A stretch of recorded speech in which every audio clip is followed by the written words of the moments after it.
آقا امام الانبیاء صلی اللہ علیہ وآلہ وسلم نے فرمایا جس نے یتیم کے سر پر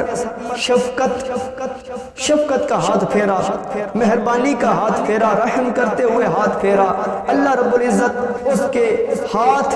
پھیرنے کے نیچے یعنی یتیم کے سر پر جتنے بال تھے اس کے اوپر جتنا اس کا ہاتھ آیا ہے، اس کے ہاتھ کے نیچے جتنے بال تھے، اللہ رب العزت ایک ایک بال کے صدقے اس کی ایک ایک نیکی عطا فرمائے گا، اس کو ایک ایک نیکی عطا فرمائے گا، ہر بال کے صدقے اس کا گناہ مٹا دیا جائے گا، اور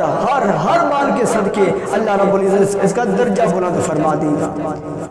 یتیم کے سر پر ہاتھ رکھنے کا یہ مقام ہے، ہاتھ رکھنے کا یہ عالم ہے، اللہ ہی جانے ان کو ان کی خدمت کرنا، ان پر خرچ کرنا، ان کی کفالت کرنے کا کیا مقام ہوگا۔ حضرت ابن عباس رضی اللہ تعالیٰ عنہما آپ بیان فرماتے ہیں حضرت سید عالم نور مجسم صلی اللہ علیہ وآلہ وسلم نے فرمایا جو شخص کسی مسلمان یتیم کو کھانے پینے میں اپنے ساتھ شامل کر لیتا ہے حتیٰ کہ وہ مالدار ہو جائے، غنی ہو جائے،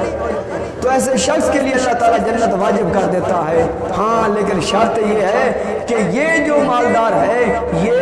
کوئی ایسا عمل نہ کر بیٹھا ہو جس کی وجہ سے اللہ رب العزت اس کی بخشش نہ فرمائے، اور ساتھ یہ بھی فرمایا یہ شخص کی بینائی ختم ہو گئی ہو، آنکھیں چلی گئی ہوں، اندھا ہو گیا ہو، وہ اللہ تعالیٰ کے اجر و ثواب کا طلب رکھتا ہو، طالب ہو کہ اس کا آج اللہ تعالیٰ مجھے اجر عطا فرمائے گا، تو امام الانبیاء صلی اللہ علیہ وسلم نے فرمایا اگر وہ صبر کرے گا رب اسے بھی جنت عطا فرما دے گا، لیکن شرط یہ ہے کہ اس نے بھی کوئی ایسا عمل نہ کیا ہو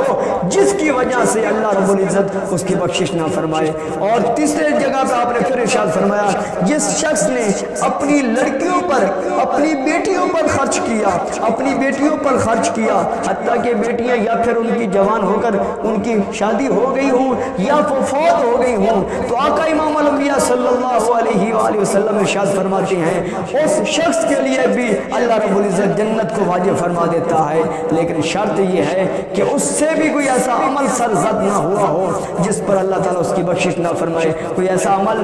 یہ برا عمل نہ کر بیٹھا ہو کہ جس کی وجہ سے اس پر جہنم واجب ہو جائے۔ تو کسی نے عرض کی یا رسول اللہ صلی اللہ علیہ وسلم اگر 2 بیٹیاں ہوں تو آپ نے فرمایا پھر بھی یہی معاملہ ہے۔